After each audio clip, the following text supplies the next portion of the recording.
on enregistre. Pas de T'as un souci. truc, C'est tu fais parti. enregistrer en local, comme ça, si ma vidéo elle est cassée, tu mettras la tienne, comme ça on pourra donner le replay à tout le monde. C'est parti. Ok, Yes. c'est bon, on est 41, ça démarre.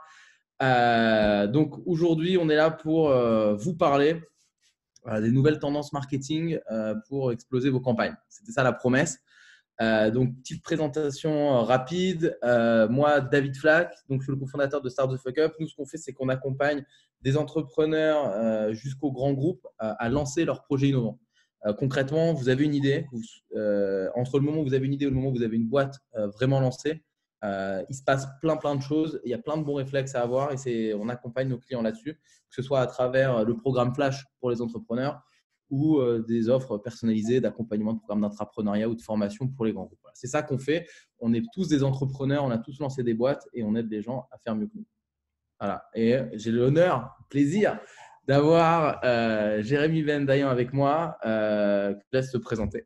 Vas-y. Yes, salut David, merci, salut tout le monde. Moi, je m'appelle Jérémy Bendayan. Pour faire un petit rapide rappel sur mon expérience et ce que j'ai fait avant, comme le disait David tout à l'heure, j'ai monté il y a à peu près 7 ans une agence digitale qui s'appelle Advisors et qui est une agence média.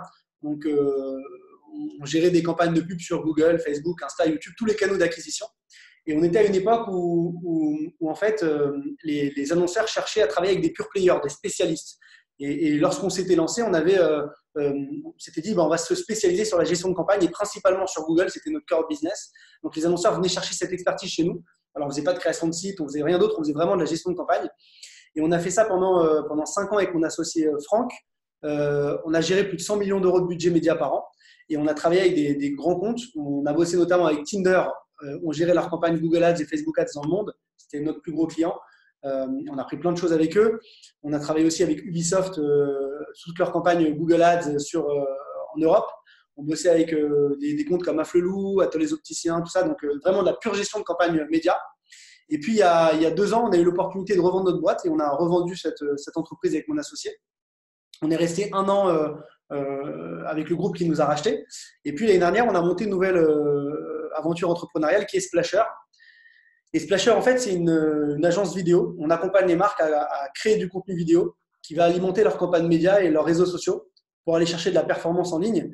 Et pourquoi on a lancé ça ? Tout simplement parce que à l'époque, lorsqu'on gérait des campagnes médias pour nos clients, on s'est rendu compte qu'ils avaient du mal à scaler sur la vidéo, à se développer sur les sujets vidéo. Pourtant, Google, Facebook n'arrêtaient pas de nous pitcher en nous disant « Écoutez les gars, en 2021, il y aura 80% du trafic web qui sera vidéo. Il faut absolument que vous aidiez vos clients à se lancer sur la vidéo. » Et on avait du mal à les lancer sur les formats vidéo. Donc, du coup, on a créé Splasher avec l'ambition de les aider à se déployer sur ce canal-là. Et voilà. Et aujourd'hui, on accompagne les marques sur toute la production de contenu vidéo qui est dédiée aux campagnes de publicité digitale.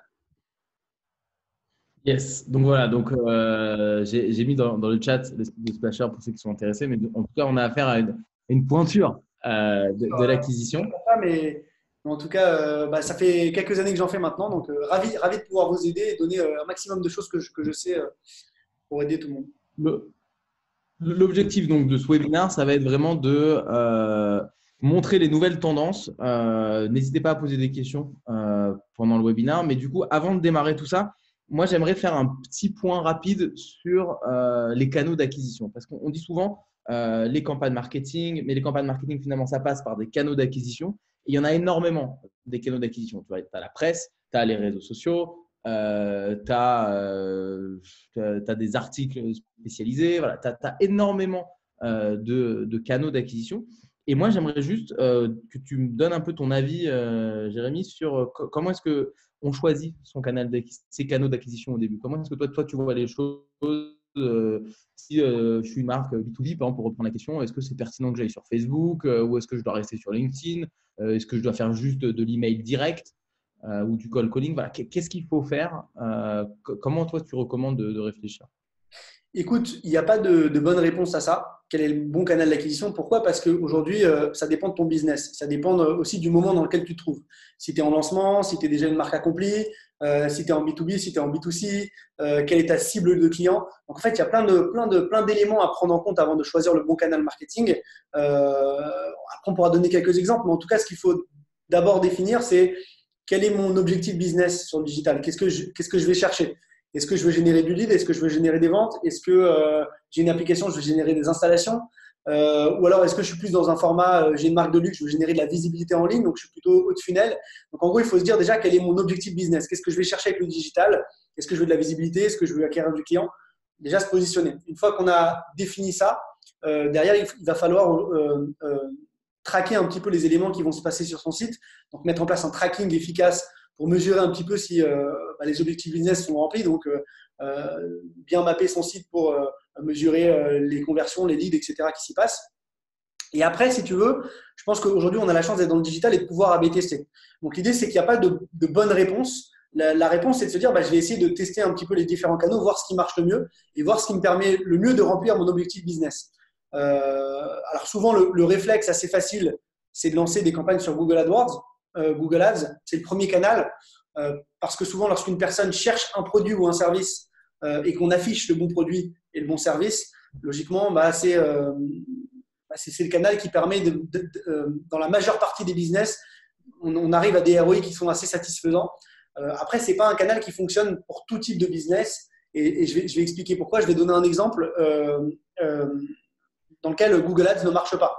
Vous êtes par exemple expert comptable et vous ciblez des grands comptes. Vous êtes expert comptable, vous accompagnez des grandes marques, vous avez des honoraires qui sont assez importants. Vous faites du conseil, la stratégie, de la fusion-acquisition, tout ça.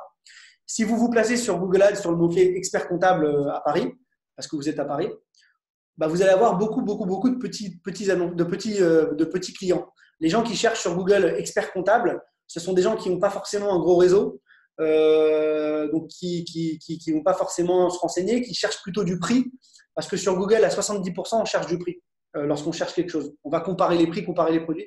Alors que vous êtes dans une logique qui n'est pas forcément le prix, vous êtes plutôt dans une logique de conseil, d'accompagnement grand compte. Et donc, Google Ads, ce ne sera pas bon pour vous parce que vous allez choper pas mal de leads, mais surtout du petit business. À l'inverse, si vous êtes un service complètement full digital, comme Fred de la Compta, et que vous voulez, par exemple, choper du petit client pour gérer de façon automatisée la gestion de leur comptabilité, vous vendez de la compta pour 50 balles, là, c'est intéressant de vous placer sur le mot-clé expert comptable parce que sur Google, vous allez pouvoir choper du volume et du client. Voilà, donc il y a en fait plein de particularités par rapport à ton business, par rapport à ton moment. Il faut se dire quel est le canal adapté. À l'inverse, si je reprends l'exemple de l'expert comptable qui est plutôt du grand compte, lui, la logique, ce serait plutôt, c'est un business model B2B, il est plutôt sur du grand compte. Donc, je travaillerai d'autres canaux d'acquisition, peut-être LinkedIn ou d'autres sujets. Mais en tout cas, ce qu'il faut se dire, et pour répondre à ta question initiale, c'est qu'il n'y a pas vraiment de réponse. Okay. Vraiment réfléchir quel est mon modèle, qu'est-ce que je vise. Encore une fois, est-ce que c'est plutôt de la notoriété, est-ce que c'est plutôt de la performance? Une fois que j'ai défini ça, bien traquer mon site. Et derrière, commencer à tester un peu les différents canaux, voir ce qui marche le mieux. Moi, ce que je rajoute, ce que je complète un tout petit peu, c'est un peu ce que tu as dit, mais nous, ce qu'on conseille souvent quand vous vous lancez, c'est de choisir un ou deux canaux pour ne pas en faire trop. Parce que tu as envie d'en faire beaucoup au début, mais si tu fais beaucoup, vu que tu as un temps et un budget limité, tu vas tout mal faire. Donc, moi, je conseille plutôt de le faire en séquentiel, de dire je vais en prendre un ou deux seulement et on va y aller à fond dessus et on va voir si ça marche ou pas et après on change. C'est une bonne remarque, le budget. Surtout moi, ce que j'aime bien dire, c'est que lorsque vous vous lancez sur un canal d'acquisition, sur un levier, par exemple Google Ads ou Facebook Ads, le problème, c'est que si vous mettez un budget qui est trop faible, que vous soyez en lancement ou pas d'ailleurs, c'est comme un coup d'épée dans l'eau. C'est-à-dire que vous n'allez pas vraiment pouvoir aller chercher de la performance parce qu'aujourd'hui, on va en parler un petit peu après, mais il y a beaucoup d'automatisation dans la gestion des campagnes de pub. Et les algorithmes, ils se nourrissent de beaucoup de données. Et donc, si vous mettez un trop petit budget, l'algorithme, il n'aura pas suffisamment de data pour se nourrir.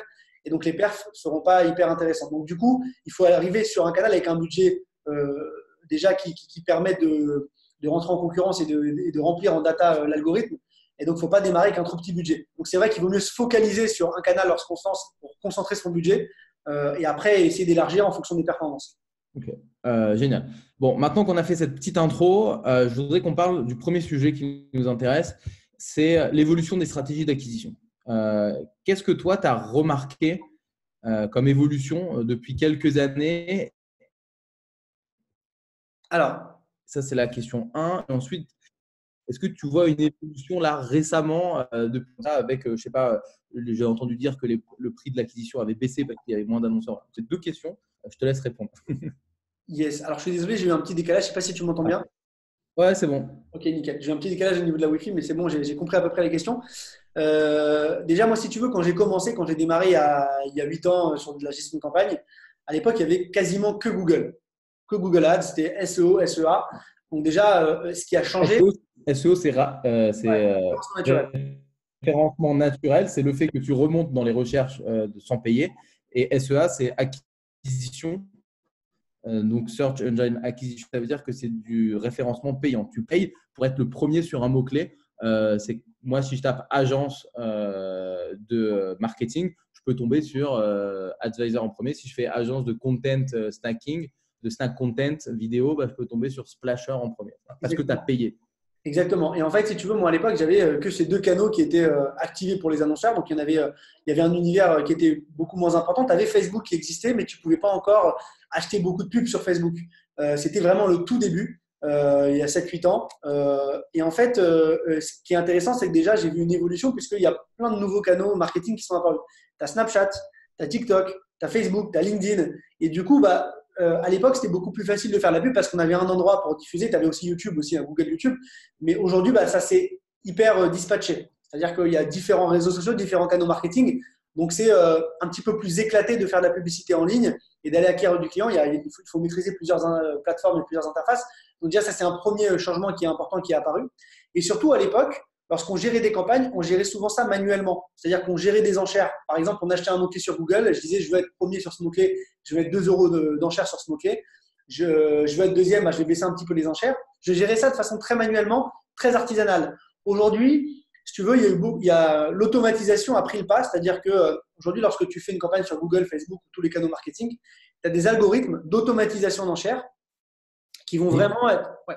C'est des algos qui sont donnés par Google et Facebook ou c'est d'autres outils qu'il faut utiliser à côté? Non, alors à l'époque, ce qui était rigolo, c'est que tu avais des outils à part qui te permettaient d'automatiser un peu tes campagnes, mais c'est des outils qui se pluguaient en plus. Aujourd'hui, Google et Facebook ont monté des outils ultra puissants qui sont donnés par les plateformes directement, où tu peux gérer de façon automatisée tes enchères. Et en fait, ce qui est important aujourd'hui, ce n'est pas forcément quelle enchère je vais mettre en place, c'est plutôt ton objectif business. Moi, par exemple, je vais chercher du lead, je veux générer du lead, je veux un coût par lead maximum à 10 euros, je veux que mon lead me coûte 10 euros. Je vais dire à l'algorithme, tiens, tu as un objectif de coût par lead à 10 euros, va me maximiser les conversions. Tant que tu restes dans cet objectif de coût par lead à 10 euros, tu peux aller me chercher autant de leads que tu veux. Et en fait, c'est ça, si tu veux, l'idée, c'est de dire à l'algo que tu lui fixes un objectif business à aller chercher. Et l'algo, il va aller maximiser cet objectif. Et l'algo est hyper puissant pour analyser ta donnée et aller automatiser la gestion de tes campagnes. Mais si tu démarres sur tes campagnes et que tu ne sais pas quel est ton objectif, qu'est-ce que tu conseilles de faire? Alors, Si je vends des normalement, chaussures, je lance ma marque de chaussures, ma chaussure, elle vaut 100 balles. Je n'ai aucune idée de combien ça va me coûter parce que je n'ai jamais fait ça. Moi, d'habitude, je les vendais en magasin où j'avais des revendeurs, mais là, je vais lancer ma propre marque. Comment je sais si je dois mettre 5 euros, 10 euros, 20 euros alors, dessus? c'est une bonne question. Mais alors, déjà, quand tu lances une campagne, tu as la possibilité. Déjà, il faut que l'algorithme se remplisse en données. Donc, pour qu'il se remplisse en données, au début, tu vas lancer tes campagnes en maximiser les conversions. Ça veut dire que tu dis à l'algo, écoute, je ne te donne pas d'objectif, va juste me chercher des ventes. Va me chercher des ventes, va maximiser mes conversions, remplis-toi en données. Et une fois qu'il s'est rempli suffisamment en données, et ben après, tu vas avoir une idée d'un CPA que l'algo arrive à aller chercher sans optimisation. Et tu vas lui dire, bon, aujourd'hui, tu arrives à faire un CPA à 50 euros. Moi, je vais donner comme objectif 30 euros. Et on va voir avec ces 30 euros de CPA s'il arrive à atteindre toujours des objectifs intéressants en termes de volume. Donc, si tu veux, au départ, quand tu démarres, tu peux dire à l'algo, va te remplir en data, vas-y. Et c'est surtout ce qu'il faut faire. D'ailleurs, aujourd'hui, quand tu lances une campagne Snapchat, avant que l'algo arrive à optimiser, tu es obligé d'avoir 50 conversions sur ton compte. Tu vois, donc voilà. Sur Google, par contre, c'est différent. L'algo est tellement puissant sur Google que tu peux, dès le début de ta campagne, lui dire, je veux me payer mon lead 10 euros. L'algo, il est tellement fort en données qu'il va arriver même sans data à commencer à se remplir intelligemment. Donc, si tu veux, ça dépend des plateformes plus ou moins matures. Mais en réalité, quand tu te lances, voilà, la bonne logique, c'est de dire, remplis-toi en données, va maximiser les conversions et au fur et à mesure, après, tu vas fixer un CPA en fonction de ce que tu vois en termes de campagne. Après, logiquement, quand tu me dis, je me lance, je ne sais pas quel est le CPA que je dois aller chercher, il faut quand même arriver à avoir un ordre d'idée. Quand tu te lances, toi, tu as des marges, tu as un coût de revient de ton produit, tu sais à peu près tes frais de livraison, etc. Donc, tu sais combien tu vas gagner et tu sais logiquement combien maximum tu es prêt à dépenser en marketing pour garder de la rentabilité. Voilà, donc logiquement, tu peux avoir une idée de ton CPA. Ce qu'il faut se dire par contre, c'est que dans les premiers mois de lancement de ta campagne, tu ne seras pas rentable. Pourquoi? Parce que tu vas être en concurrence avec plein de monde. Ce qu'il faut, c'est aller chercher du volume pour remplir l'algorithme en données, quitte à pas forcément être très très rentable au début, et après essayer d'affiner et de baisser son CPA pour aller maximiser les pertes. Quel horizon temporel tu te donnes Moi, je t'ai Je pas te donne entendu. un exemple. Je t'ai pas entendu, Nous, tu David. vois, pour notre Flash, par exemple, ok, qui a des… ah, merde. Tu m'entends là, c'est bon? Je Ça t'entends, va? c'était Dites-nous dans loin. le chat s'il y a des problèmes. Bon, ok. Ça va? Vas-y, Ok. ouais. Non, par exemple, je te donne un exemple très concret. Moi, j'ai mon offre Flash, ok? Mon offre Flash, euh, il y a des gens qui postulent toutes les semaines. C'est surtout des réseaux. Ah, merde. Hmm. Ouais, ça Tu bug. m'entends, Jérém? Merde. Je t'entends, mais Pardon. un peu coupé. Mais vas-y, je comprends. Est-ce que moi, vous me comprenez bien ou ça coupe de mon côté? Ouais. Ok, ça coupe un peu, je crois que c'est chez moi. Au pire, je vais changer ma connexion, mais attends, si ça. Ok, c'est chez moi le problème. C'est moi le problème. Mais du coup, ma question, si on peut la faire le temps que je change la connexion, ça va ou pas là? Ou c'est Ouais, la ça merde? va. Ok. Moi, je fais mon acquisition sur LinkedIn. Ok, c'est via mes vidéos LinkedIn que les gens ils savent ce que je fais et qu'ils se disent ah ça a l'air intéressant. Ils vont sur mon site, ils voient du contenu. Si demain je veux me lancer sur un réseau social genre Facebook, euh, comment est-ce que je fais pour définir… Attends, tu m'entends, Jérôme? C'est la merde. Ça lag un peu, mais j'ai compris. Ok. J'ai compris un petit peu ce que tu dis. Alors, vas-y, je te laisse répondre et je me reconnecte. Donc, peut-être ça va couper, je vais revenir, mais t'inquiète. Vas-y, je te laisse Du coup, continuer. on va parler un petit peu par rapport à ce que disait justement tout à l'heure la question de notre ami Aviel. Il posait la question, il disait est-ce que quand je fais du B2B, est-ce que je peux me lancer sur Facebook? Typiquement, je vais vous donner un exemple que ça peut être possible assez facilement. Aujourd'hui, je suis une marque B2B chez des clients, des gros annonceurs. Je vise les CMO par exemple ou les CEO. Ce que je peux faire, c'est aller choper déjà leur nom sur LinkedIn, essayer de faire un export de tous ces contacts sur LinkedIn, essayer de choper les noms, les prénoms. Et après, il y a pas mal d'outils où je vais pouvoir récupérer le mail de ces personnes, le mail pro et le mail perso. Donc, vous avez plein d'outils en ligne. Il y a Casper, par exemple, qui est un outil qui permet de récupérer les mails.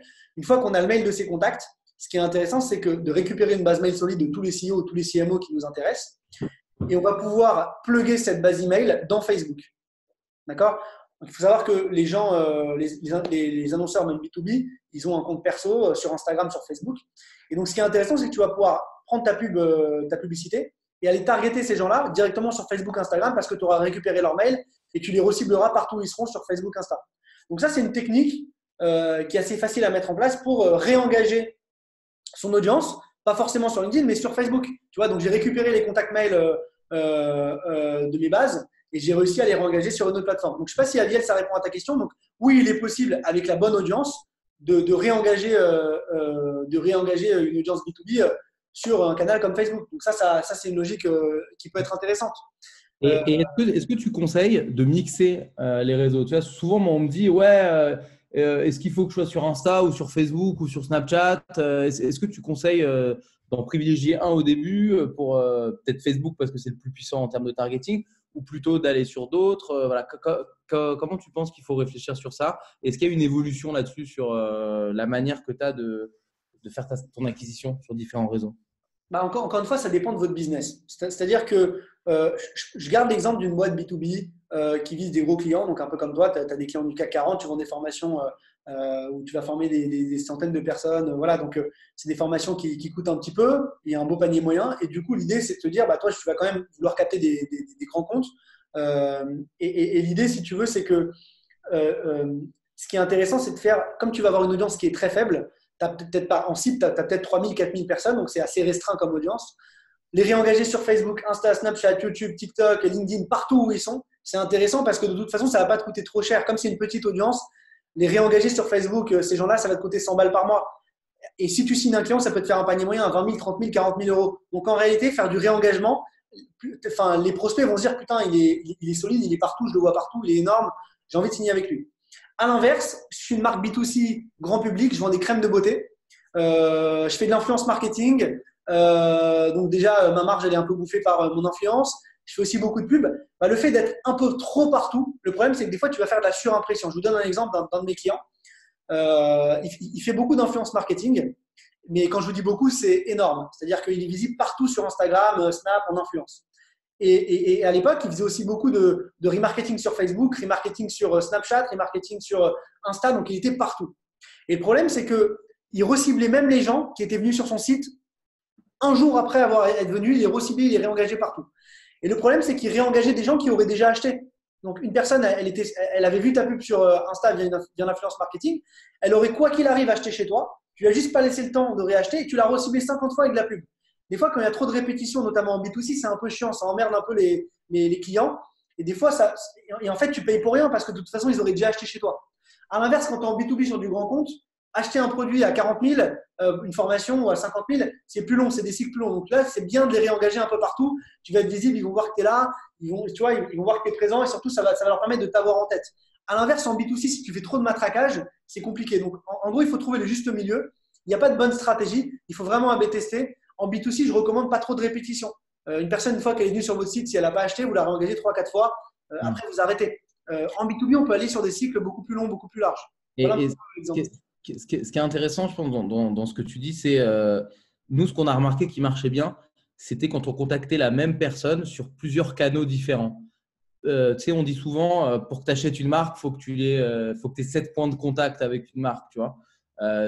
Et en fait, nous, on se rend compte qu'on a beaucoup de clients qui nous appellent parce qu'ils nous ont dit vous nous avez envoyé un email, on n'a pas répondu, mais 2 semaines après, vous nous avez envoyé un article sur LinkedIn qui nous a marqué. Et 1 semaine après, on a lu un article sur vous dans Madines. Du coup, on s'est dit que allez, fallait qu'on vous appelle. Et en fait, multiplier par différents canaux, je trouve que ça permet de retoucher la même personne sans la saouler. Tu vois, si moi je t'envoie 7 mails pour te dire salut Jérémy, quand est-ce qu'on se rencontre, ça va t'emmerder. Mais si je te contacte par 7 canaux différents avec des trucs un tout petit peu différents, à la fin tu vas dire putain, il a l'air intéressant ce mec. Bien sûr. Et ça, je pense qu'il faut avoir ça en tête de manière générale, que vous fassiez du B2B ou du B2C. Ce côté 7 points de contact, c'est vraiment cool. Enfin, nous, on voit que ça change des choses. Bien sûr. Et alors, comme tu dis, en tout cas, c'est vrai que c'est plus vrai en B2B parce que c'est plus vrai en B2B. En B2C, il faut quand même avoir beaucoup de contenu à partager. Toi, en B2B, l'avantage que tu as aussi, c'est que tu as du contenu un peu sympa à partager, de l'article. Tu vois, alors après, en B2C, c'est possible aussi. Tu peux avoir de la parution presse, tu peux avoir. Donc encore une fois, ça dépend de votre business. Il faut bien anticiper. Moi, je recommande en tout cas, de ce que j'ai vu et des tests qu'ont fait mes clients, c'est pas trop de répétition, de surimpression en B2C parce que vous allez un peu saouler votre audience. Et de toute façon, il y a déjà des fois des gens que vous auriez déjà convertis en clients. Donc, pas besoin de les réengager. Vous allez payer 2 fois. Vous allez payer la pub Facebook, la pub Snapchat. Et de toute façon, ils auraient déjà acheté chez vous. Donc, voilà, laissez-les un peu respirer. Par exemple, les reciblez pas une fois qu'ils sont venus sur le site tout de suite. Attendez peut-être 5 jours, 6 jours avant de les réengager. Voilà. Alors qu'en B2B, ta stratégie, c'est peut-être voilà, le côté répétition du message qui peut être intéressant. Ok, dites-nous si vous avez d'autres questions là. Attends, je vais dans le Q&R. Qu'est-ce qu'on nous dit? Quels sont les bons outils de performance de site internet? C'est, tu vois, sur Google PageSpeed, non? Speedpage? Speed quelque chose, non? Alors, performance. Alors, performance, ça veut tout rien dire parce que si on parle de vitesse, si on parle de vitesse de chargement, si on parle de. Il y a plein de choses. Moi, je peux te parler d'un outil, par exemple, il y a un outil de test de vitesse. Tu as Google PageSpeed sur Google. Tu as aussi des outils qui sont aussi intéressants. Un outil qui s'appelle Hotjar. C'est un petit pixel que tu mets sur ton site qui te permet de voir en fait en visio ce que vont faire tes internautes lorsqu'ils viennent sur ton site. Tu vois vraiment à l'écran les parcours de conversion qu'ils font et où s'arrête le tunnel. Après, tu as des outils plus complexes comme Content Square, d'ailleurs, une boîte française qui a fait une levée et qui te permet d'agréger toute la data de ton site pour essayer d'optimiser tes parcours de conversion. Donc, voilà, la performance, c'est hyper vague, c'est hyper précis. Donc, il faudrait préciser la question sur ça justement, mais il y a plein d'outils qui existent aujourd'hui. Pauline nous demande. Il y a Analytics aussi, Google Analytics, c'est un très bon outil de mesure de différents canaux marketing qui est déjà un outil simple et gratuit. Yes, tu as raison. Pauline nous demande, c'est quoi le budget minimum pour Facebook Ads? Même si c'est vague. Mais encore une fois, c'est hyper vague. Comment prendre le problème quand on se pose cette question? Écoute, moi, de toute façon, ce que je disais à l'époque lorsque je gérais des campagnes médias à mes clients, je leur disais, si vous démarrez sur Facebook Ads et vous posez la question du budget, c'est que forcément, voilà, on est un peu ric-rac, il faut faire attention. Donc, le budget minimum que je vous conseille de mettre, c'est au moins 100 € par jour. Pourquoi 100 € par jour? Parce que c'est le minimum pour pouvoir un petit peu tester et remplir la data. Donc, ça veut dire 3 000 € par mois. Et je vous conseille de le tester au moins sur 3 mois, ce budget, pour vraiment pouvoir optimiser, travailler un peu sur la durée. Moins de 3 000 € par mois, c'est comme si vous jetiez l'argent par la fenêtre, c'est trop peu.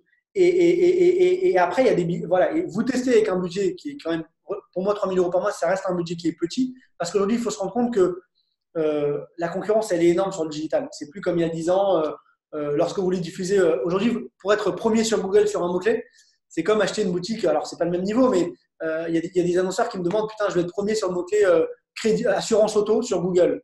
Mais être premier sur le mot-clé assurance auto sur Google en payant, c'est comme si tu prenais un bail sur les Champs-Élysées et que tu voulais avoir du trafic et être visible toute la journée.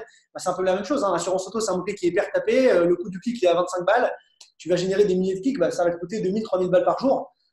C'est comme un bail sur les Champs-Élysées, ça te coûte 50 000 au mois. Donc en fait, aujourd'hui, il y a beaucoup de concurrence sur le digital. Partir avec des trop petits budgets, ça peut handicaper. Donc il faut partir avec des budgets minimum. 3000, c'est le minimum pour exister.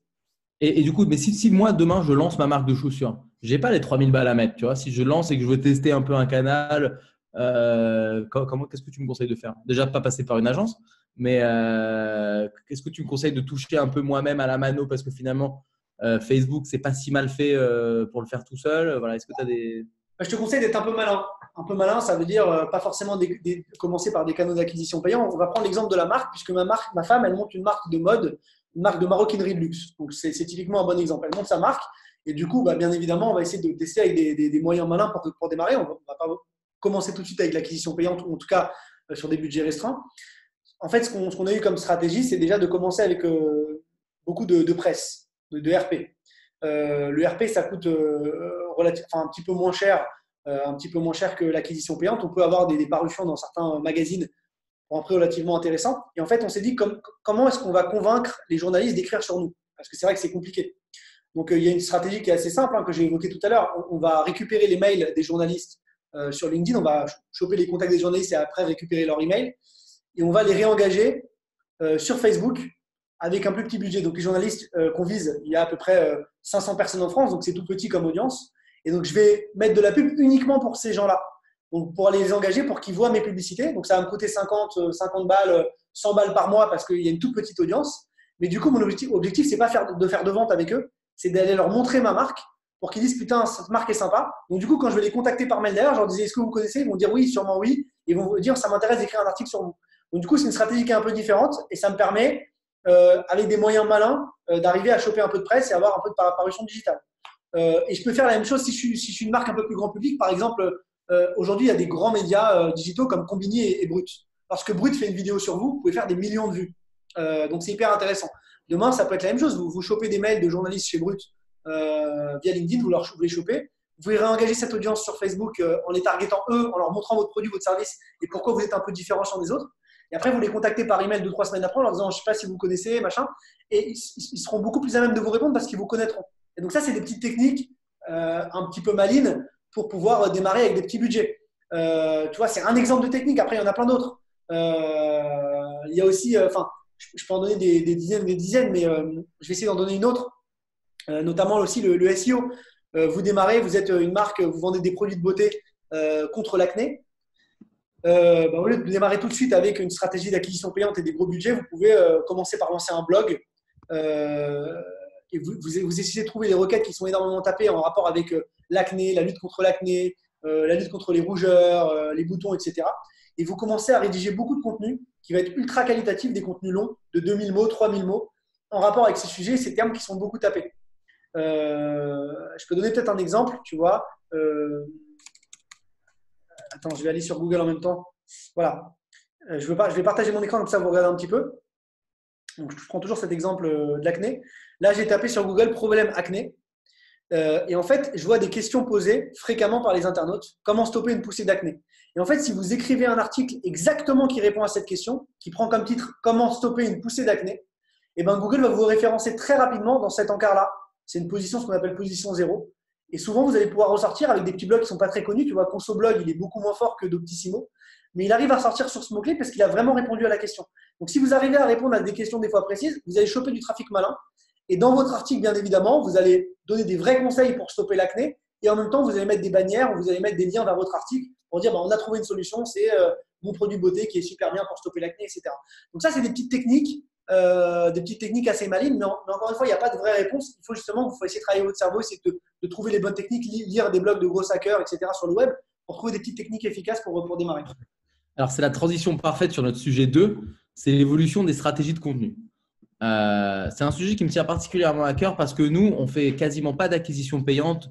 En tout cas, on a fait des petits tests et ça n'a pas vraiment marché. Et on fait beaucoup de contenu en revanche. Comment est-ce que toi, tu analyses l'évolution des contenus? Moi, je vois deux types de contenus. Il y a les articles, ok, pour être bien référencé, pour faire un peu parler de toi. Et il y a le contenu de support à tes pubs, tu vois, qui peuvent peut-être être liés d'une manière ou d'une autre, mais comment est-ce que tu vois l'évolution des contenus adossés à des pubs, tu vois? Il y a plein de types de pubs. Il y a des pubs où je vais mettre une photo de moi en mode ouais, je suis le meilleur. Il y a une pub où je vais mettre moi qui vais parler pendant 30 secondes pour t'expliquer pourquoi faire le programme Flash de Start the Fuck Up, c'est génial. Il y a une pub où je vais mettre un article Madines qui va être sponsorisé par Madines de moi qui va parler de ma boîte que je vais foutre dedans. On a vu plein de choses comme ça. Enfin, on voit passer sur les réseaux et ailleurs. Qu'est-ce que tu as vu comme évolution vers où ça va tout ça? Mais écoute, moi, si tu veux, j'ai vu le marché évoluer. Déjà, à l'époque, on était quasiment que sur de l'article, il y a quelques années. Donc, c'était beaucoup d'articles. Pourquoi? Parce que l'article, ça permet aussi d'être bien référencé sur le search, etc. Il n'y avait pas LinkedIn, il n'y avait pas tous ces canaux. Donc, l'article était prédominant. Il y a eu aussi l'image, après, qui a été beaucoup poussée sur les plateformes, notamment Facebook, LinkedIn, lorsque tu faisais de la pub. Et aujourd'hui, c'est la vidéo. Et d'ailleurs, je ne sais pas si tu as vu la dernière mise à jour de l'algorithme LinkedIn, où aujourd'hui, en fait, à l'époque, la visibilité d'un poste, euh, elle était mise en avant s'il y avait beaucoup d'interactions, de likes, de commentaires sur ton poste. Aujourd'hui, c'est le temps que tu passes à positionner sur le contenu qui va compter. Donc, ça veut dire que si tu as un contenu vidéo que tu passes du temps à l'écouter, bah, plus tu passes du temps, plus le contenu va être viral.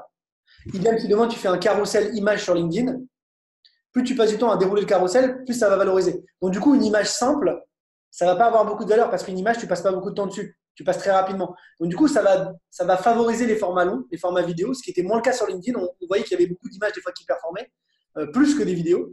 À l'inverse, les autres réseaux sociaux valorisaient déjà beaucoup plus la vidéo. Et aujourd'hui, si tu veux, le média, enfin, le média prédominant, c'est le média vidéo. Il a explosé. Et d'ailleurs, il y a une donnée qu'il faut avoir en tête. Et c'est d'ailleurs pour ça qu'on s'est lancé sur la vidéo, nous, avec Splasher. C'est que Google et Facebook nous rabâchaient sans cesse. Écoutez, les gars, en 2021, il y aura 80% du trafic web qui sera vidéo. Et aujourd'hui, c'est vrai, on consomme tous du contenu vidéo sur Facebook, sur Insta, sur LinkedIn. On consomme énormément de contenu vidéo et donc le contenu vidéo devient de plus en plus prédominant. Donc l'idéal, c'est en fait d'arriver à produire du contenu vidéo, du contenu vidéo qui va être efficace sur les différentes plateformes. Encore une fois, tout à l'heure, tu disais que les articles étaient très efficaces aussi. Mais toi, tu as une stratégie B2B, c'est un peu différent. Tu as une stratégie B2B en plus grand compte. Donc toi, si tu veux, moi, j'ai un peu la même logique que toi. Hein. C'est de se dire, on va essayer de maximiser la diffusion sur un maximum de plateformes, sur un maximum de supports. On va créer tout type de contenu, des fois des contenus articles qui vont être très longs, qui vont être ultra qualitatifs, des fois des contenus vidéo, des fois des webinars. Donc en fait, si tu veux, tu dois multiplier un petit peu la façon dont tu vas apparaître. Après, si je vais prendre un exemple aussi d'un acteur B2C. Moi, je suis un acteur dans l'énergie. Je vais générer du lead dans l'isolation parce que je vends des solutions d'isolation pour les maisons. Je vais communiquer sur des canaux d'acquisition, pas du tout sur LinkedIn parce que je ne suis pas B2B, mais ça va être plus sur Facebook, par exemple, Facebook, Instagram, YouTube. Là, je n'ai pas le choix que d'avoir une vidéo pour communiquer puisque la vidéo, c'est ce qui viralise le mieux, c'est ce qui engage le mieux sur les plateformes. Et donc, lorsque je vais mettre du budget pub sur une vidéo, je vais avoir des performances intéressantes. Et pourquoi en fait, il faut avoir des contenus qui viralisent. Aujourd'hui, il faut comprendre le business model des plateformes. Si demain tu communiques avec la pub sur Facebook, Facebook, son but, c'est qu'il y ait un maximum de clics sur la pub. Parce que c'est comme ça qu'elle se rémunère. Et Facebook s'est rendu compte que lorsque tu mettais une image en publicité, ça générait beaucoup moins d'engagement qu'une vidéo. Une vidéo, ça engage plus.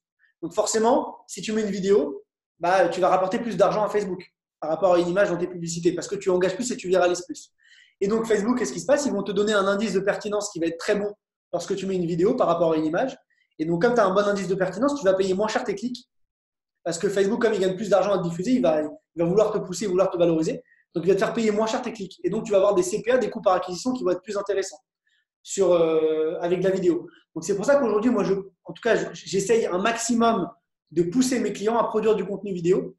Et d'ailleurs, c'est mon métier. Hein, je vends de la vidéo aujourd'hui. Et j'aide les marques à construire du contenu vidéo qui va être adapté aux différentes plateformes et surtout à construire du contenu vidéo en quantité. Parce qu'aujourd'hui, nous, internautes, on bouffe beaucoup de contenu vidéo. Toute la journée, on regarde des vidéos, on ne s'arrête pas. On a une attention de 2 secondes sur les réseaux sociaux sur un contenu en moyenne. Donc en moyenne, lorsqu'on voit un contenu, ça va capter notre attention en 2 secondes. On va énormément squeezer. Et lorsqu'on voit une marque nous parler, il faut qu'elle nous parle constamment avec du nouveau contenu. Donc il ne faut jamais se reposer sur ses lauriers en se disant je vais faire une vidéo. Putain, c'est énorme, je vais la diffuser pendant un an, je suis tranquille, j'ai fait une vidéo. Non, il faut se dire comment j'arrive à scaler sur ce marché, comment j'arrive à produire non pas une vidéo, mais 10, 15, 20, 30 pour aller donner à manger à mes internautes et pour qu'ils voient tout le temps du contenu frais et récurrent. Et c'est ça un peu la logique de Splasher, c'est de se dire on va aider les marques à construire du contenu vidéo en quantité pour alimenter leurs réseaux sociaux à l'année et pour vraiment qu'ils puissent avoir des coûts d'acquisition qui sont intéressants dans leur campagne média et qu'ils arrivent à engager leurs internautes sur la durée. C'est ça, si tu veux, l'idée. Et on s'est un petit peu adapté au mode de consommation qui a changé récemment, tu vois. Donc voilà, donc je priorise la vidéo. Encore une fois, ce que je dis n'est pas forcément vrai pour toutes les cibles, n'est pas forcément vrai pour tous les annonceurs. Si je suis dans le B2B, l'article, un article Medium bien travaillé, un article Madines, il peut avoir autant d'impact qu'une vidéo, tu vois.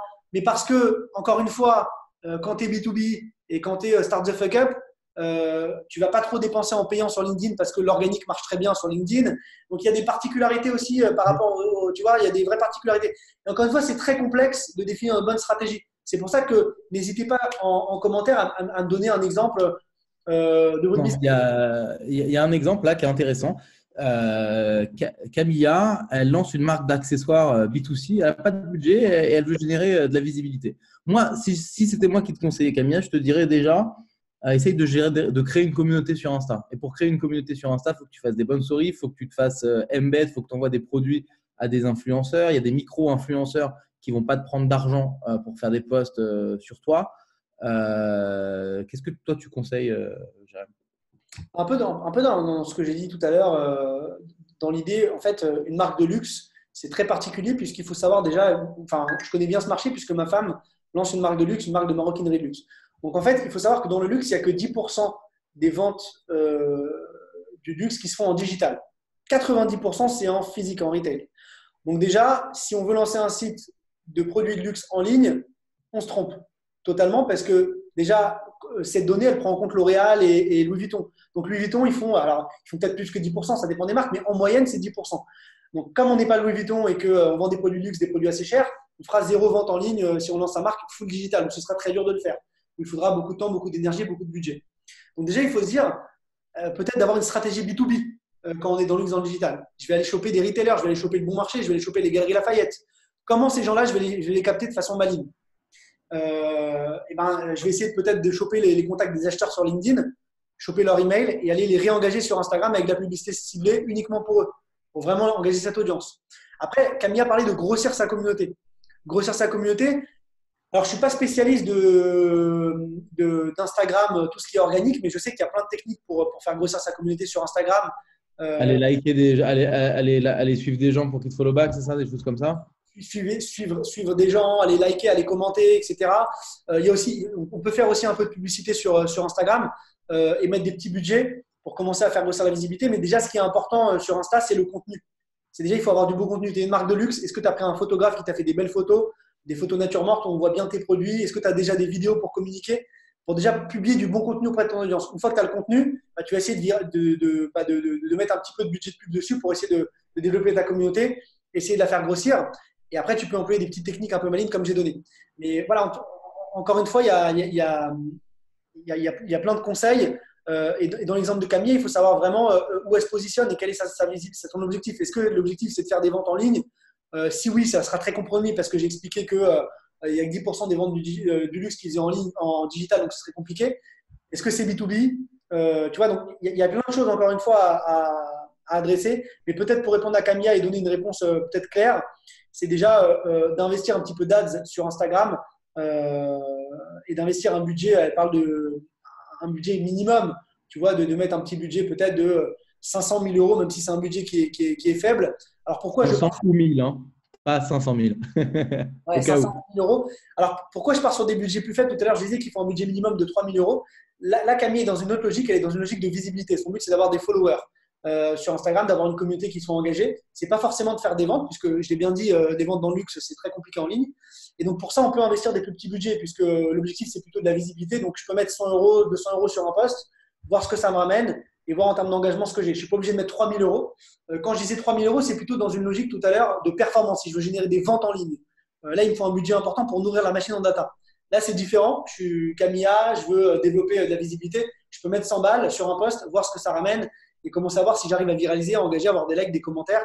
Voilà, mais encore une fois, c'est A/B tester. Vraiment A/B tester. Troisième sujet, du coup, qui nous intéresse, c'est les nouveaux réseaux.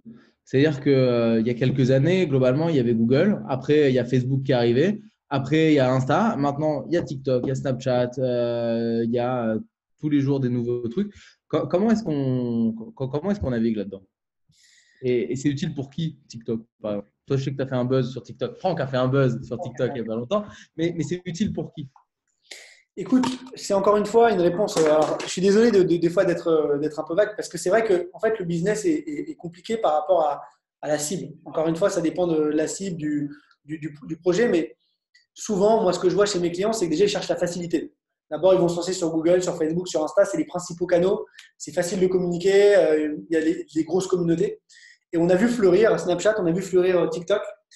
Alors, il y a deux types de stratégies, hein. Soit je suis déjà gros, je suis déjà sur les grosses plateformes, je vais essayer de m'étendre un petit peu sur ces nouveaux canaux qui commencent à générer beaucoup de viralité, beaucoup de volume. Soit je suis une marque qui me lance et je vais tout de suite être malin. Au lieu de me lancer tout de suite sur Insta ou sur Facebook, je vais me dire je vais mettre à fond du budget sur TikTok pour démarrer, pour avoir une grosse communauté, essayer de détrôner tout le monde et pouvoir viraliser. Donc en fait, comment naviguer, si tu veux, il n'y a pas de bonne logique. Il faut être, moi je pense, le plus malin, le plus curieux possible, il faut tester. Encore une fois, en digital, on a la chance de pouvoir tester, donc qu'on soit gros, qu'on soit petit, tester ces nouveaux canaux. L'avantage de ces nouveaux canaux, c'est que déjà, notamment, je parle pour TikTok, il y a beaucoup de viralité organique. C'est-à-dire qu'aujourd'hui, TikTok, vous pouvez faire des vidéos sur TikTok, avoir des millions de vues sans dépenser 1 euro. Voilà, c'est ça l'avantage. Alors que Instagram bloque la viralité. Lorsque vous faites une publication, elle va être visible pour très peu de personnes. Pour être visible, il faut mettre du budget pub. Pourquoi? Parce que le business model de Facebook, c'est la pub. Alors que TikTok, ils ne monétisent pas encore leur plateforme. Donc, il y a encore des opportunités à faire. Et TikTok, c'est un peu Instagram il y a 5 ans. Donc, aujourd'hui, vous êtes une marque, vous vous lancez, il y a une opportunité sur TikTok. Il faut y aller, il faut se déployer. Idem sur Snap, on a un peu de viralité organique, donc il faut y aller. Après, il faut se poser. Est-ce qu'il faut mettre le même contenu? Est-ce qu'il faut mettre le même contenu sur Facebook, sur Insta, sur Snap, éventuellement sur TikTok? Non, et ça c'est le dernier point qu'on doit avoir ensemble, il me semble, mais non, non, parce qu'en fait, il faut adapter son contenu à chaque plateforme. Souvent, les annonceurs, ils font l'erreur de se dire, j'ai une pub télé, je vais la foutre sur le digital, je vais la découper dans toutes les plateformes et je vais performer. Ça ne marche pas comme ça. Il y a du contenu qui s'adapte à chaque plateforme. Pour parler de TikTok particulièrement, déjà, il faut savoir que TikTok, avant le confinement, c'était une plateforme qui était très jeune. La majeure partie, 80% des gens sur TikTok avaient entre 13 et 17 ans. Donc, c'était très jeune. Aujourd'hui, ça a vieilli un peu parce qu'il y a beaucoup de gens plus âgés qui ont utilisé pendant le confinement. Donc, voilà, ça, c'est peut-être du 55 ans. Moi, le premier. Moi aussi. C'est peut-être du 55 ans. Donc, du coup, il faut adapter son contenu aux différentes plateformes et parce qu'il y a des gens qui sont différents qui vont le consommer. Sur TikTok, tu vas avoir des jeunes qui vont être habitués à avoir des contenus qui sont relativement courts. Alors que sur YouTube, tu as plus l'habitude de voir des contenus longs, tu peux avoir du tuto, tu peux avoir des choses. Donc, il faut vraiment se dire, je dois adapter mon contenu à chaque plateforme. Quelle est ma cible, qui je vise et comment j'adapte mon contenu. Sur TikTok, par exemple, pour parler de cette plateforme-là particulièrement, aujourd'hui, ce qui marche bien sur TikTok, c'est les challenges. Pour expliquer TikTok, déjà très rapidement, c'est une plateforme, c'est un newsfeed vidéo. Donc, c'est un newsfeed où vous voyez que des vidéos, c'est des vidéos verticales. Et en fait, ce qui marche bien, c'est les challenges. Aujourd'hui, on te donne plein de défis sur TikTok et tu dois réaliser ces défis. Et souvent, si tu réalises le défi correctement, tu vas viraliser, tu vas avoir une vidéo qui va bien performer. Donc, il faut être hyper réactif sur les nouveaux défis qui sortent et sortir les vidéos le plus rapidement possible et sortir un max de contenu pour essayer d'avoir un maximum de chances de performer parce que plus tu publies de contenu sur TikTok, plus tu as de chances d'être visible. Donc, c'est la multitude de volumes qui va primer. Il y a aussi toute la partie musique qui est importante sur TikTok. TikTok, souvent, c'est des vidéos qu'on écoute presque sans le son, avec ce contenu un peu musical. Donc, il y a plein d'artistes qui se sont fait connaître sur TikTok avec de la musique, notamment, j'ai oublié le nom de l'artiste, c'est un artiste américain qui chantait, tu sais, la musique où tu le vois sur son cheval, un rappeur américain qui chantait musique de western. Non. J'adore les rappeurs. Je sais pas quoi, je sais pas si quelqu'un connaît. Lil Nas. Gymnastics, ouais. Exact, ouais, merci pour le commentaire. Lui, il s'est fait connaître sur TikTok. En fait, il a fait des millions de vues sur TikTok du jour au lendemain parce qu'il y a des gens qui ont lancé un challenge sur sa musique. Et du coup, il s'est D'accord. fait connaître. Et il y en a plein, plein, plein comme ça. Et donc, du coup, l'avantage, c'est qu'on peut aussi reprendre des musiques au bout du jour. Par contre, si tu prends une vidéo que tu fais sur TikTok, tu veux après la publier sur Instagram, tu n'as pas le droit parce que tu n'as pas les droits musicaux. Hmm. Déjà, ouais, merci aussi pour les autres artistes. Je vois qu'il y a des commentaires. Donc en fait, il faut vraiment adapter son contenu à la plateforme. Tu n'as pas le droit de publier une pub que tu as fait sur TikTok avec de la musique, avec une musique qui a des droits déposés, etc., que tu peux publier sur Insta en pub. Donc encore une fois, il faut vraiment adapter son contenu à la plateforme. On va en reparler dans la partie d'après, mais c'est important de se dire, je ne vais pas créer du contenu qu'après je vais dupliquer sur les différentes plateformes. Ok. Alors, il y a deux questions. J'aimerais juste faire un petit aparté. Là. Il y a une question de Rémi que je trouve intéressante, qui nous dit: j'ai un besoin d'acquisition sur une cible assez vieille, PME, industrie BTP. Ils ne sont pas sur Facebook, ils ne sont pas sur LinkedIn, encore moins sur TikTok. Comment est-ce que je fais? Moi, déjà, j'ai une première remarque à faire. C'est que, ouais, si tes gars, c'est des PME dans l'industrie BTP, peut-être que le meilleur canal d'acquisition pour toi, ça sera de leur envoyer des mails ou encore mieux de les appeler directement. Le bon vieux call calling. Il y a par exemple, si demain tu as une marque et que tu dois vendre des trucs à des gens qui ne sont pas sur LinkedIn, etc., peut-être que le meilleur moyen, c'est de les appeler. Moi, par exemple, on a plein d'exemples de gens qui vendent à des Chief Happiness Officers, donc des office managers. Bah, ils appellent directement la boîte, ils parlent à l'office manager et leur disent: voilà, bonjour, j'ai des choses à vous vendre. Je vais vous vendre des snacks, je vais vous vendre des trucs pour le bonheur de l'entreprise. Et donc, parfois, ce n'est pas en digital qu'il faut voir la réponse. Il faut être très direct, quoi. Surtout au début, quand tu démarres. Il ne faut pas faire 18 stratégies avec des coups en trois bandes, il faut être direct. Si le mec, il n'est pas sur LinkedIn, il n'est pas sur Facebook, il n'est pas sur TikTok, bah, tu l'appelles, si c'est que comme ça que tu peux l'avoir. Alors, moi, ça, c'est la remarque que je voulais voir sur le poste de Rémi. C'est quoi ton point de vue là-dessus? C'est exactement le même point de vue que toi. J'aurais dit exactement la même chose. Euh, Encore que tu peux peut-être tester à la rigueur Google, des fois le search, tout ce qui est acquisition payante ou SEO. Bonne Ça peut remarque. être intéressant sur une cible des fois B2B, PME, industrie BTP. Tu peux imaginer des requêtes qui tapent et essayer de les réengager sur Google lorsqu'ils cherchent un mot-clé. Après, il y a aussi une stratégie qui est intéressante. Je donne un exemple en strat parce qu'il y a des idées qui me viennent en même temps. Mais encore une fois, pour vous montrer que c'est hyper éclaté, il y a plein de techniques. Il y a une technique qui s'appelle sur Google qui s'appelle le custom intent. C'est un ciblage où en gros tu vas pouvoir cibler les gens en display ou sur YouTube en fonction de leur requête Google. Je donne un exemple tout bête. Un patron de PME dans le BTP, il va taper un mot-clé sur Google d'un logiciel qu'il utilise, un truc tout con, aucun rapport, hein, il va taper un mot-clé. Donc, tu identifies les mots-clés qu'il tape, ce mec-là. Tu vas te créer ton bassin d'audience en récupérant cette donnée de tous les gens qui tapent ce mot-clé. Et ces gens-là, tu vas pouvoir les recibler en display ou sur YouTube. Ça s'appelle du custom intent. C'est une stratégie de ciblage qui est intéressante. Donc, tu vas pouvoir adresser cette audience. Alors, pas forcément quand ils tapent le mot-clé sur Google parce que c'est pas intéressant. Quand ils tapent ce mot-clé, ils ne cherchent pas forcément ton produit. Mais du coup, tu as réussi à en baser ta data et à les réengager sur du display en leur proposant ton service. Je donne un exemple, par exemple. Pour ceux qui ne savent pas, c'est les images que tu mets, c'est des bannières d'images que tu mets, par exemple. Je donne un exemple pour que vous compreniez. Doctolib, plateforme de réservation médicale pour prendre rendez-vous avec le médecin. Eux, leur cible client, c'est les médecins. Les médecins, qu'est-ce qu'ils vont taper sur Google? Un médecin, il va pas forcément taper agenda, il va pas forcément taper outil réservation. Internet, il peut taper site internet médecin. Voilà. Il peut taper site internet médecin, création de site internet médecin. Ou alors il peut taper une nouvelle norme qui vient de sortir. Il y avait une norme pour les dentistes, c'était une norme DGE 83, une nouvelle norme. Tu vois. Ou alors il peut taper achat matériel dentaire. Il va acheter du matériel pour son dentaire. Toi, tu es Doctolib, tu vas créer cette audience avec ton custom intent, tu vas embaser cette data et tu vas les réengager en display ou sur YouTube. Et tu vas leur dire vous êtes médecin, vous voulez un logiciel pour avoir plus de clients, blabla, inscrivez-vous sur Doctolib, 100 € par mois. Et tout. Donc en gros, il y a des techniques des fois assez valides avec le digital pour travailler cette audience. C'est intéressant, notamment ce que tu dis, c'est que Google détient YouTube. Donc, il y a des liens entre ça, comme Facebook Facebook détient Instagram.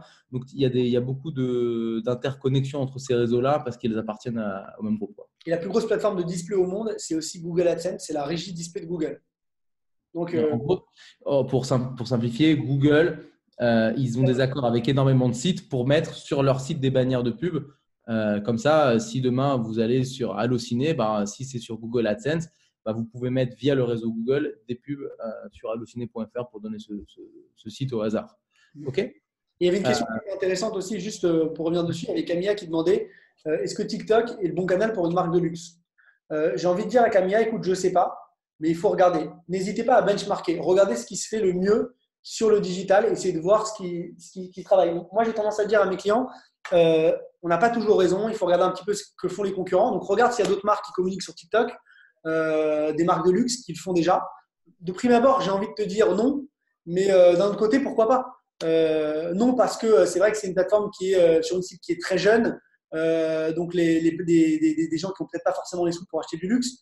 Maintenant, pourquoi pas quand on regarde Nabila, qui est une grosse influenceuse, qui met en avant Hermès, quand on voit que Maître Gims, qui met en avant la marque Hublot, qui a une cible qui est aussi très jeune. Donc, on se dit que le luxe, il peut aussi très bien représenter par des influenceurs. Donc, pourquoi pas communiquer sur TikTok? Il faut juste regarder ce qui est fait. Et d'ailleurs, un petit tips à vous donner. Il y a Facebook qui a créé un outil qui s'appelle la bibliothèque publicitaire Facebook. Je vous partage l'écran en 2 secondes pour ceux qui ne connaissent pas, mais ça vous permet de voir les pubs de vos concurrents et d'avoir des idées pour créer vos propres pubs. Je vous montre un exemple très simple. On va taper Uber, donc tout ce qui est chauffeur privé. Et là, je vais pouvoir voir les pubs d'Uber en France. Donc, je peux voir les pubs View Ads. Alors là, ça ne marche pas bizarrement. Le truc ne marche pas. On va taper Tinder ou non, Mythique. Donc le site de rencontre. Et là, j'ai toutes les pubs Mythiques qui est en cours. Donc il y a des pubs images, il y a des pubs aussi vidéo.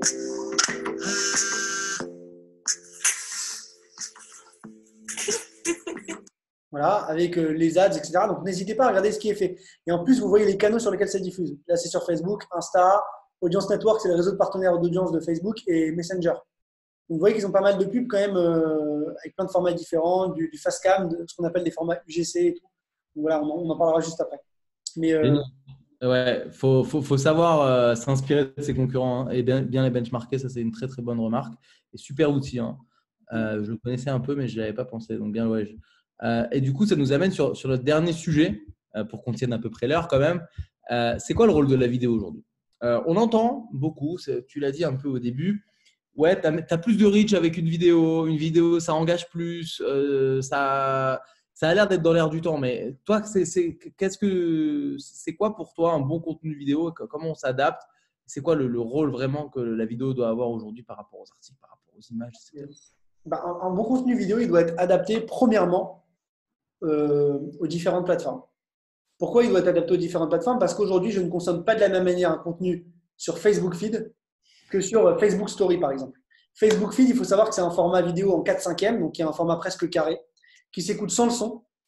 Donc, il faut qu'il soit compréhensible sans le son. Il y a du texte à l'écran, c'est souvent des formats longs, un peu native advertising. Alors qu'à l'inverse, sur Facebook Story, je dois avoir des formats courts parce que ça doit durer maximum 15 secondes. Ça s'écoute à 2/3 du temps avec le son, donc je ne dois pas les sous-titrer. Sur YouTube, c'est une vidéo qui est en 16/9, qui s'écoute avec le son. Le call to action est en bas à gauche, alors que sur Facebook, le call to action est en bas. Donc, encore une fois, il faut vraiment adapter la vidéo au canal marketing. Soit je la construis sous-titrée, soit non sous-titrée, soit je mets en avant le call to action, soit je ne le mets pas. Donc, il faut vraiment se dire, voilà, sur quelle plateforme je suis, comment je respecte les codes de la plateforme, c'est le plus important. Sinon, vous ne performerez pas, ça ne marchera pas. Et nous, c'est ça notre force chez Splasher, c'est qu'on essaie d'adapter le contenu à la plateforme pour vraiment chercher de la perf. Le deuxième point important, c'est adapter la vidéo aux différents devices, et notamment en mobile. Arrêtez de penser vos vidéos uniquement en 16/9, pensez-les en vertical, en 9/16, même si l'expérience utilisateur est moins bonne. Je vous montre l'exemple, on a vu ensemble une vidéo à l'instant, je vous repartage mon écran. Mais là, je suis sur les vidéos, la vidéo mythique. J'en prends une au hasard ici. Salut, moi c'est Alex. T'as un clic de trouver l'amour. Alors rejoins-moi sur Mythique. J'ai envie de le pécho là. Tu vois, tu as envie de le pécho. Alors, c'est un format, ce qu'on appelle UGC, User Generated Content. C'est un format comme si un client prenait la parole, qui donne son avis sur la plateforme mythique et qui dit rejoins-moi. C'est très naturel, ça fait penser à de l'influence. Pourtant, c'est une pub, c'est un acteur qui parle face caméra. Et ça, c'est des formats qui marchent très bien pour générer du lead. Mais en fait, c'est vraiment adapté à Facebook, à Instagram. C'est un format qui marche bien sur Instagram, qui peut bien marcher aussi sur Snap, qui est un format court. Tu vois, donc en fait, Si tu veux, il faut vraiment adapter son contenu à la plateforme et essayer de faire des choses un peu différentes qui fonctionnent. On a d'autres contenus comme ça, par exemple. Alors, c'est intéressant ce que tu montres parce que ça répond à la question qu'on a eue tout à l'heure qui demandait c'est quoi un call to action. Call to action, c'est ce que tu veux que la personne fasse à la fin. Par exemple, les boutons sur les sites internet qui disent s'inscrire. Et donc, c'est assez intéressant de voir que là, tu en as un avec un call to action hyper direct en mode salut, rejoins-moi. Alors que celui-là, j'ai l'impression qu'il fait un peu plus branding, etc. Il donne un peu plus envie, mais il y a un peu moins de allez, vas-y, fais-le, tu vois. Qu'est-ce que tu en penses? Oui, non, c'est ça, tu as tout compris. Et du coup, on a un guide, nous, en interne, chez Splasher, où en fait, pour chacune des plateformes, on a des particularités. On lève le capot là. C'est beau. Tu vois, ça, c'est un guide en interne. Tu vois, là, par exemple, sur YouTube, tu as un call to action en bas à gauche sur du format True for Action. Donc, si tu mets du texte derrière, ça peut pénaliser ta vidéo, on ne peut rien comprendre. Idem, tu as, un bout de logo ici. Donc, si tu veux, il y a des endroits où tu ne dois pas mettre de contenu. Idem, ici, sur une pub story, tu as un call to action déjà intégré.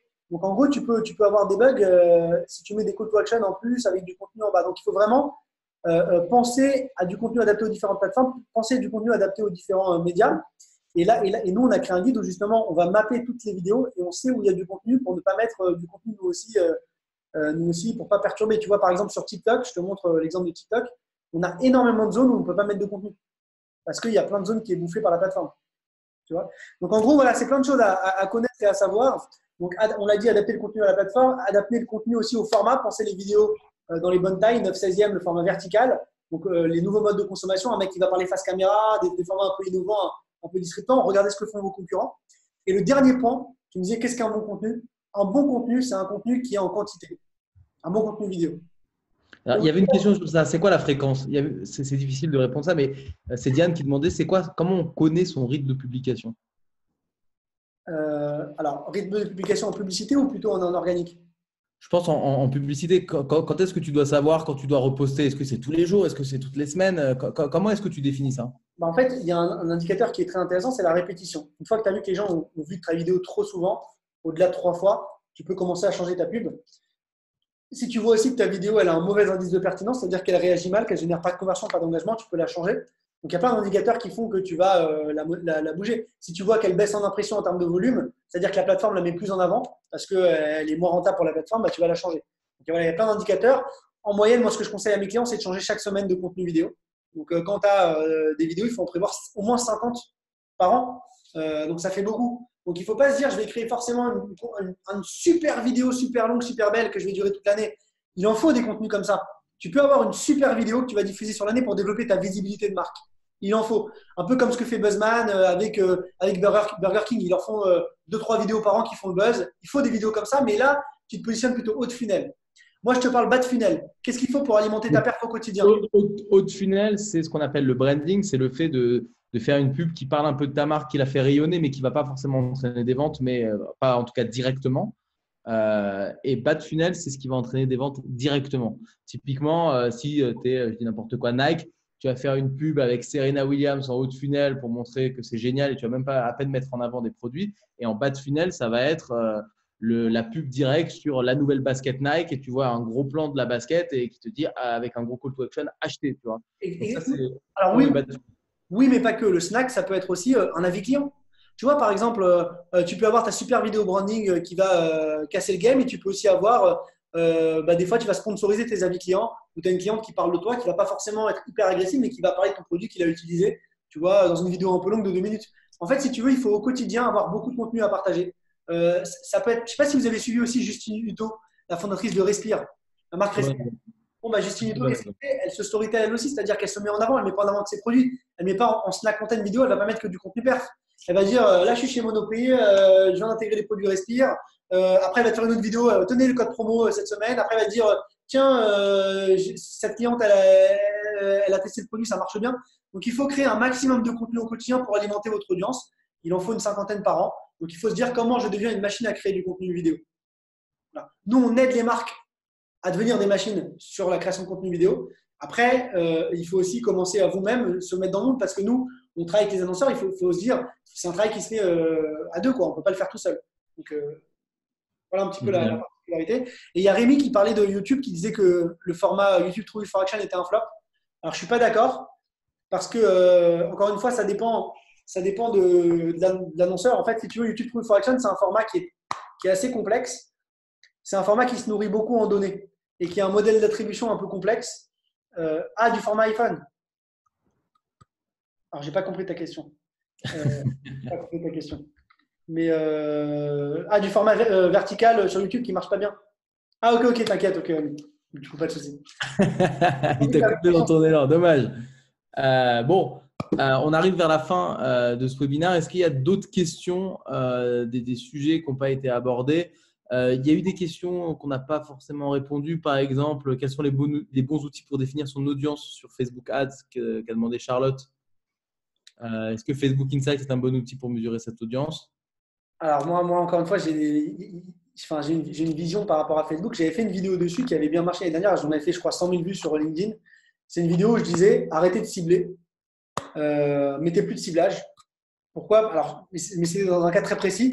C'est lorsque vous faites des campagnes de publicité à la perf, vous avez beaucoup de data, vous ciblez beaucoup de monde, vous êtes très grand public, vous êtes mass market, arrêtez de cibler. Mettez pas de ciblage. Pourquoi? Parce qu'aujourd'hui, les algos sont tellement puissants que si tu dis à l'algo, va cibler n'importe qui, mais pas, tu lui dis juste, je veux un coût par lead ou un coût par vente à X euros, l'algo, il va être super malin pour tester lui-même et aller chercher et aller créer sa propre donnée et trouver la bonne audience. Parce que souvent, on se dit des fois, je vends des costumes, je vais cibler que les hommes pour leur vendre des costumes, alors que potentiellement, les femmes, elles peuvent aussi vouloir offrir un costume à leur mari. Et des fois, ça peut être intéressant, l'algo peut trouver des cibles intéressantes. Ou alors, il y a des femmes qui peuvent aussi vouloir acheter un costume pour elles, etc. Parce que le monde a changé. À l'époque, les femmes travaillaient moins. Aujourd'hui, c'est moins le cas. Elles sont beaucoup plus actives. Donc, encore une fois, des fois, on a une vision en marketing où on se dit, je vais cibler une audience avec une vision qui peut être complètement erronée. Et c'est bien de laisser l'algorithme dire, je cible pas. Tant que tu respectes mon CPA, va me chercher de l'audience. Et en fait, des fois, on a largement des meilleurs perfs sans cibler. Tu vois? Donc, du coup, il y a certains de mes clients qui vont cibler beaucoup de volume, qui juste fixent un objectif de coût par acquisition et qui ne mettent pas de ciblage. Et des fois, ça marche super bien. Après, les bons outils pour trouver des audiences, j'en connais pas spécialement. J'essaie de réfléchir encore une fois avec mon cerveau et me dire qu'est-ce qui peut être intéressant. Moi, j'aime bien travailler beaucoup avec la donnée existante, donc le customer match, les audiences mail que je récupère, que j'intègre sur Facebook, c'est mes données clients, c'est mes audiences, mes tags de remarketing, c'est mes lookalikes, c'est tout ça.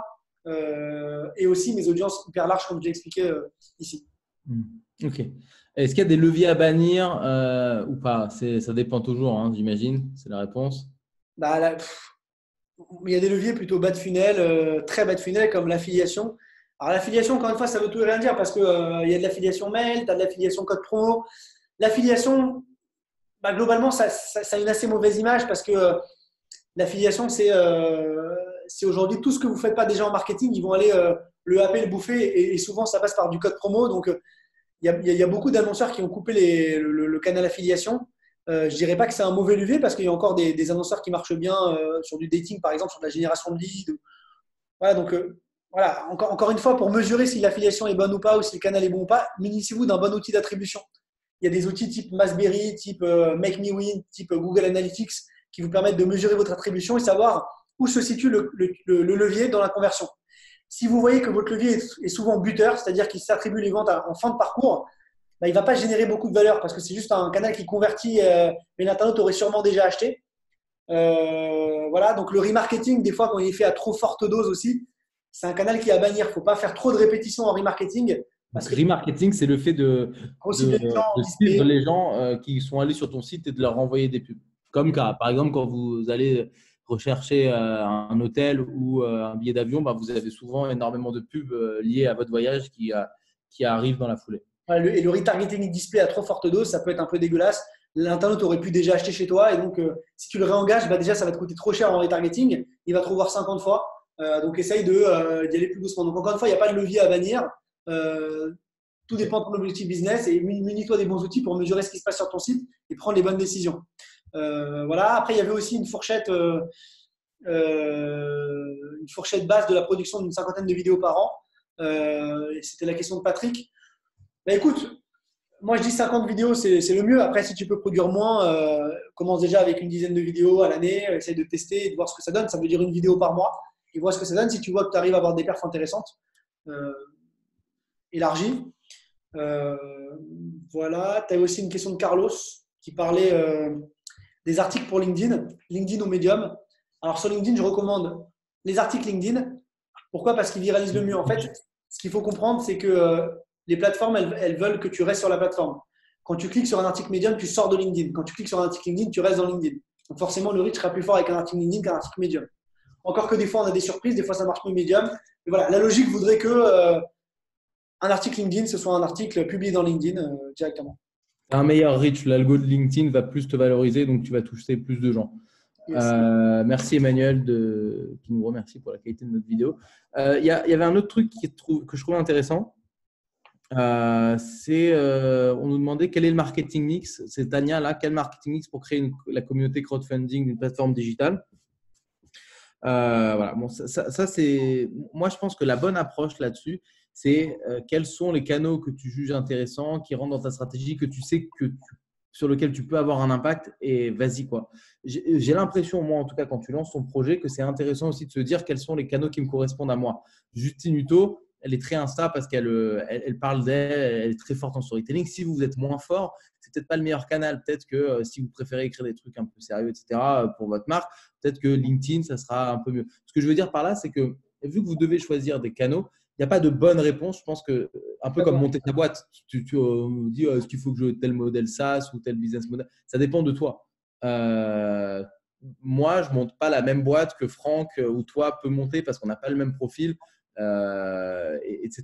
Et donc, c'est ça qui est intéressant de noter. Il faut aussi faire la boîte qui te ressemble parce que c'est la sincérité que tu mets dans ton approche qui va faire que les gens vont te suivre. Parce qu'au final, que tu fasses du B2B ou du B2C, tu dois convaincre les gens de t'acheter. Et pour ça, il faut être sincère d'une manière ou d'une autre. Il faut être un peu différencié. Ouais, non, tu as tout dit. Et même, j'ai envie de donner un autre exemple. Tu as parlé de Justine Hutto qui, elle, a très bien communiqué sur LinkedIn et Instagram. Mais je peux donner un autre exemple, un contre-exemple de Anthony Pompliano. C'est un influenceur blockchain qui a une communauté, je crois, de 3000 ou 4000 personnes abonnées à ses formations en ligne. Il vend $100 la formation par mois. Donc, il fait beaucoup de sous, ce mec-là. Et en fait, lui, il a communiqué que sur Twitter. Twitter avec des articles Medium qui publient sur Twitter uniquement. Il y avait une grosse communauté auprès de la communauté crypto. Donc en fait, il n'y a pas vraiment de bonne technique. Utilise tes points forts. Si c'est l'article, rédige des super articles, essaye de les communiquer au mieux. Engage des personnes de ta communauté sur LinkedIn, sur les réseaux, sur Twitter, sur les réseaux où tu es fort. Essaye de travailler tout ça. Donc c'était une bonne remarque qu'avait donnée David. Et il y a peut-être une dernière question de Marine que j'aimerais évoquer aussi. C'était au niveau des vidéos. Est-ce que tu dois mettre en avant des personnes, la réalité, des animations, genre motion design? Encore une fois, A/B test. Ça dépend de ton canal. A/B test, essaie de tester des formats vidéo face cam avec des personnes, des formats type UGC qu'on a montré. Essaie de faire un peu de motion design explicatif de ton produit.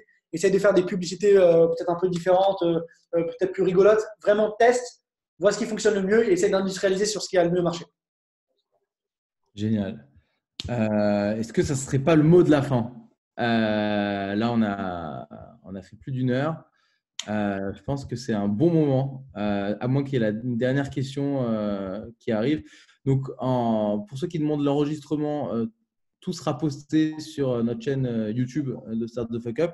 Vous recevrez un mail demain qui vous donnera le lien vers la vidéo, enfin vers notre chaîne YouTube. Vous irez trouver notre vidéo. Et voilà, si vous avez d'autres questions, n'hésitez pas à m'ajouter sur LinkedIn et à me parler directement ou voilà, allez voir ce qu'on fait. On fait des trucs un peu cool. La question sur le B2G, alors pour parler à des gouvernements, là je t'avoue que nous on bosse avec des boîtes qui vendent à des gouvernements, mais souvent c'est des grosses boîtes et ils ont déjà des sales qu'ils connaissent. Je ne sais pas comment tu peux taper un gouvernement à part en les appelant directement, en appelant le secrétariat ou quoi. Tu peux travailler. Tu as les outils aussi. Sur LinkedIn, tu as des outils qui permettent de choper les mails directement des personnes concernées, des parlementaires. Tu as l'outil, j'en ai parlé tout à l'heure, Casper, hein, mais tu peux kaspr.fr, je mets le lien en commentaire. Je l'ai dit tout à l'heure. Vas-y, remets-le. Ah, je me suis trompé. Hop. En gros, ce qui est intéressant, c'est en utilisant cet outil, tu vas sur LinkedIn, tu peux choper le mail d'un parlementaire, lui envoyer un mail. Ça, c'est une première strat. Tu peux aussi choper les mails de ces contacts-là et les réengager sur Facebook avec de la publicité ou sur LinkedIn avec de la publicité payante sponsorisée pour qu'ils te voient, qu'ils te revoient et voilà, présenter ton produit, ton service. Donc, essayer de faire du lobbying un peu et d'être visible, très présent parce que tu as une audience qui est assez faible, 500, 600 personnes en tout en France. Donc essayer de les engager au maximum avec de la publicité vraiment ciblée uniquement sur ton audience. Top. ce sera le mot de la fin, à moins qu'il y ait encore quelques questions pour jouer les prolongations, mais il me semble que ça va être bon. Du coup, merci à tous.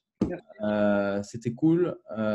N'hésitez pas à nous donner des feedbacks en réponse de mail ou quoi, ou sur LinkedIn si vous avez aimé, si vous voudriez une suite sur quoi. Je pense que si on doit refaire des vidéos, ça serait des trucs plus précis sur un canal en particulier. Si on a voilà, qui vous intéresse, dites-nous et on verra ce qu'on pourra faire. En tout cas, merci de votre présence. Merci pour les questions que vous avez posées. C'était cool. Il y avait du monde à notre soirée, Jérém. Ouf. Super, super. Bon, écoutez, merci beaucoup et on se retrouve très rapidement. N'hésitez pas à m'ajouter sur LinkedIn si vous avez des questions. Voilà. Top. Merci, Alexandre. Et Alexandre, si tu m'écoutes encore, on va faire un truc sur l'IA la semaine prochaine, comme tu as demandé. On t'écoute. Donc voilà. Top. Nickel. Ce sera Mika qui va faire un truc sur l'IA. Ça va être une folie. Vraiment, il va démystifier l'IA et surtout il va expliquer aux gens ce que c'est l'IA parce que ça veut insister. Ok, merci à tous. Je vais clôturer. Merci Jérém. Petite question. La vidéo, comment je coupe à gauche? Quand tu fermes, ils vont te dire ça enregistre. Donc tu laisses le truc tourner, ça va l'enregistrer sur ton ordinateur. Tu l'enregistres en local? Ouais. Ouais, ça va l'enregistrer. Ça va te prendre 2 minutes, 3 minutes, peut-être 5. Magnifique. Et après, ça sera bon. Ok, si tu peux me l'envoyer. Et moi, je t'envoie un texto pour te dire si elle est bonne. Merci à tous. Ciao. Bye.